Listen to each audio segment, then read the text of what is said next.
नमस्कार, मेरा नाम मीनाक्षी गर्ग है। मैं डाइट संस्थान हिमांचल में कार्यरत हूँ। पिछले के अध्यायों में हमने महेश्वर सूत्र, प्रत्याहार की संरचना, वर्णों का वर्गीकरण, उच्चारण स्थान के आधार पर और व्यंजनों के आधार पर किया।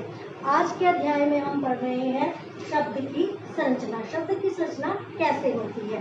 देखिए, शब्दों का निर्माण करने के लिए हमें किसकी आवश्यकता पड़ती है? वर्णों की आवश्यकता पड़ती है। वर्णों के मेल से ही शब्दों की निर्माण होता है। यानी जब वर्ण आपस में मिलते हैं तो उनसे किसका निर्माण होता है? शब्दों का निर्माण होता है। लेकिन वे वर्ण क्या होने चाहिए? सार्थक होने चाहिए। जैसे क, ख, ल, ये क्या है? वर्ण है। जब हम इनको जोड़ दें तो शब्द क्या बनेगा? कखल। ये शब्द तो बन गया, लेकिन क्या इसका कोई अर्थ निकल रहा है? नहीं निकल रहा। ये निरर्थक शब्द है। अतः वर्णों का मेल तो होना ही चाहिए, लेकिन वे वर्ण क्या होने चाहिए? सार्थक होने चाहिए। तभी वह क्या बनता है? शब्द बनता है। जैसे क, ल, म। तो यहाँ शब्द क्या बना हमारा? कलम। इस कलम शब्द का तो अर्थ निकल रहा है? बिल्कुल निकल रहा है। कलम से मतलब वह चीज जिससे हम लिखते हैं, पेन, पेंसिल, जो भी है। तो सार्थक वर्णों के मेल से किसका निर्माण होता है? शब्दों का निर्माण होता है। शब्द वर्णों का मेल तो हो रहा हो, लेकिन जब वो निरर्थक अर्थ में विकृत होते हैं तो उनसे जो शब्द बनता है उसका कोई भी प्रयोज्य नहीं होता है। शब्दों के निर्माण के लिए वर्णों का सार्थक होना आवश्यक है। संस्कृत में इसके लिए शब्द के लिए क्या शब्द यूज किया जाता है? पद। पद किसे कहते हैं?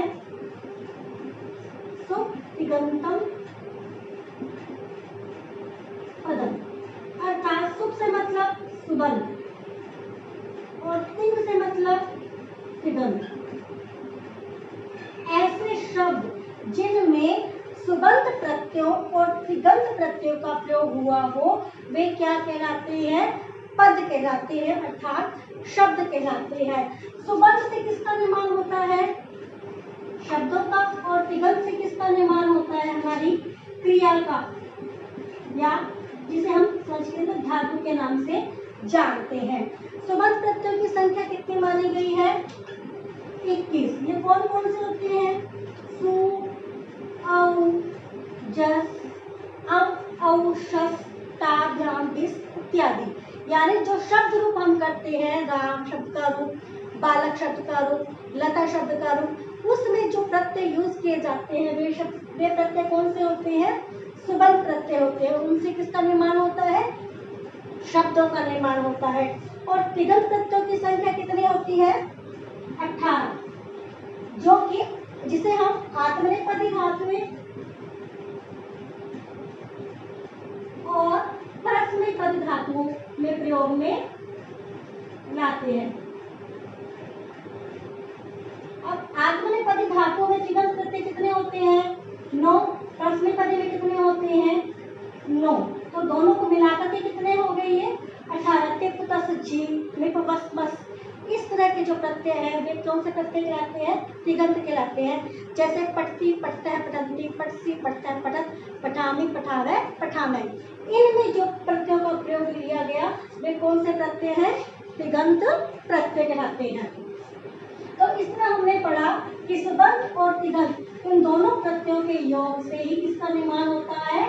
शब्दों का निर्माण होता है, वो भी सार्थक शब्द। अब एक शब्द एक सूत्र यूज होता है, अपदम न प्रयोजित, अर्थात बिना सुबंध और तिगंत के बिना कोई भी शब्द का निर्माण नहीं होता। जैसे बाल, पट। देखिए, बाल जो शब्द है इसमें किसी प्रत्यय का प्रयोग नहीं हुआ। पट जो धातु है इसमें किसी तिगंत प्रत्यय का प्रयोग नहीं हुआ। तो ये वाक्य क्या हो गया? अशुद्ध हो गया। अगर इसको शुद्ध बनाना है तो हमें बाल शब्द में क्या प्रयोग करना पड़ेगा? सुबंध धातु का प्रयोग सुबंध प्रत्ययों का प्रयोग करना पड़ेगा। जैसे बाल प्लस सु से क्या बनता है? बालक है, ठीक है। प्रथमा व्यक्ति प्रथमा वचन, पठ प्लस टिप से क्या बना, पठती। अब हमें पढ़ाना है बालक पढ़ता है तो क्रिया इकट्ठी हो जाएगी, बालक है पठती। ये क्या हो गया हमारा सार्थक वाक्य हो गया, क्योंकि इसके अंदर हमने किसका प्रयोग किया है, सुबंत और तिङत दोनों प्रत्ययों का हमने यहाँ पर प्रयोग किया है। अब आते हैं ये कितने प्रकार के होते हैं,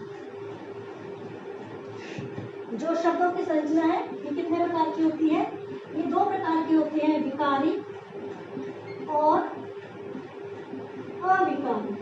विकारी मतलब जिनमें विकार उत्पन्न होता है, यानी जो परिवर्तनशील होते हैं। अविकारी जिनमें परिवर्तन नहीं होता, यानी विभक्ति वचन और क्रिया के हिसाब से जिसमें परिवर्तन हो जाएगा वह कौन से शब्द होंगे, विकारी। विभक्ति वचन क्रिया के हिसाब से जिन संज्ञा सर्वनाम शब्दों में परिवर्तन नहीं होगा वे कौन से शब्द होंगे, अविकारी। जैसे आप अजंत पुल्लिंग शब्द देखें हम, तो प्रथमा व्यक्ति प्रथम वचन, एक वचन क्या बनता है, राम है, रामो,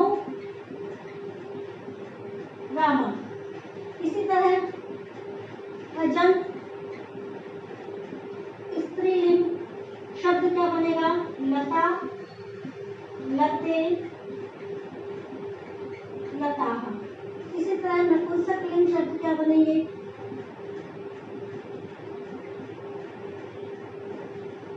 फलम, फले, फलानि। देखिए यहाँ पर एक वचन में अलग शब्द है, द्विवचन में अलग शब्द है और बहुवचन में अलग शब्द है, और क्रिया भी इसी के हिसाब से लगेगी। राम है पठती, रामो पठतः, रामाः पठन्ति। बालक है पठती, बालकौ पठतः, बालकाः पठन्ति। यानी इनमें क्या हो रहा है, क्रिया के हिसाब से परिवर्तन हो रहा है। तो ये कौन से शब्द है, हमारे विकारी शब्द हैं। और इसमें कौन कौन से वर्ण आते हैं, ये तो थे संज्ञा शब्द। इसमें दूसरा आता है सर्वनाम शब्द। पुल्लिंग में कौन सा बनता है, से, तौ, ते। स्त्रीलिंग में क्या बनता है, सा, ते, ता। नपुंसकलिंग में क्या बनता है, तत्, ते, ताम्। वह पढ़ता है तो हो गया सह पठती, वह पढ़ती है तो क्या हो गया, सा पठती। वह दोनों पढ़ते हैं तो पठता है, वे दोनों पढ़ती हैं ते पठता है। तो यहाँ पे क्या हो गया, क्रिया के हिसाब से चेंज हो रहा है। तो जो सर्वनाम शब्द है वो भी क्या कहलाएंगे, हमारे विकारी शब्द कहलाएंगे। इसके अलावा कौन से आते हैं इसमें, हमारे विशेषण शब्द जो विशेषता बताते हैं। जैसे स्थूल है, स्थूला, स्थूलम। कृश है, कृशा, कृश। ठीक है। जैसे स्थूल है, गज है। गज क्या है, पुल्लिंग का है, तो हमने लगा दिया स्थूल है, गज है। स्थूला, नारी। नारी स्त्रीलिंग का शब्द है तो क्या आ गया, स्थूला, नारी। इसी तरह कृश है, पुरुष है, कमजोर पुरुष। कृशा, कटी, पत्नी, कमर। ठीक है। तो देखिए आप पुल्लिंग के हिसाब से जो हमारे विशेषण है वो चेंज हो रहे हैं, इसी कारण ये भी क्या कहलाएंगे, हमारे विकारी शब्द हैं। इस प्रकार से संज्ञा सर्वनाम और विशेषण शब्द क्या कहलाते हैं, विकारी शब्द कहलाते हैं, क्योंकि इनमें इनकी विभक्ति में क्या होता रहता है, परिवर्तन होता रहता है। इस प्रकार अब हम आ रहे हैं अविकारी शब्द। वे शब्द जिनकी, वे संज्ञा सर्वनाम शब्द जिनमें विभक्ति लिंग और वचन के हिसाब से कोई परिवर्तन नहीं होता, वे क्या कहलाते हैं, अविकारी शब्द। परिवर्तन नहीं हो रहा ना, तो इसमें क्या कौन से शब्द आते हैं, अव्यय। ठीक है, जैसे पुत्र। अब देखिए राम है, पुत्र गच्छति, सीता पुत्र गच्छति। राम कहाँ जा रहा है, सीता कहाँ जा रही है। जो इनके कर्ता है वो क्रमशः क्या है, पुल्लिंग है और स्त्रीलिंग है। क्रिया इनकी क्या हो रही है, जाने की हो रही है। क्या पुल्लिंग और स्त्रीलिंग के हिसाब से जो हमारे अव्यय शब्द है इनमें कोई परिवर्तन आया। राम है, पुत्र गच्छति, राम कहाँ जा रहा है। क्या हमने यहाँ पे पुत्रा किया या पुत्री किया, नहीं किया ना, क्योंकि ये क्या है, हमारे अव्यय शब्द है, परिवर्तनशील नहीं है। इसी कारण इन शब्दों को क्या कहा जाता है, अविकारी। पुत्र हो गया, यत्र हो गया, तत्र हो गया, यथाशक्ति हो गया, इस तरह के जो शब्द है वे क्या कहलाते हैं, अविकारी शब्द कहलाते हैं। इस तरह से हमने पढ़ा सार्थक वर्णों के मेल से किसका निर्माण होता है, शब्दों का निर्माण होता है। यानी शब्दों के निर्माण की एक महत्वपूर्ण शर्त क्या है, वर्णों का सार्थक होना। पद किसे कहते हैं, शब्दों का दूसरा नाम संस्कृत में क्या लिया गया है, पद लिया गया है। वो किसे कहेंगे, तिगंतम पदम। यानी जो सुबंत संज्ञक प्रत्ययों से जिन शब्दों का निर्माण होता है वे, और तिगंत प्रत्ययों से जिनका निर्माण होता है वे सब क्या कहलाते हैं, पद कहलाते हैं। सुबंत इत्यादि प्रत्ययों की संख्या कितनी है, 21, और तिगंत की कितनी है, 18। इन दोनों को किसी वाक्य को बनाने के लिए इन दोनों के प्रत्ययों का होना जरूरी है। अब ये शब्द कितने प्रकार के बताए गए हैं, विकारी और अविकारी। दो प्रकार के, विकारी मतलब परिवर्तनशील, अविकारी मतलब जिनमें परिवर्तन नहीं होता।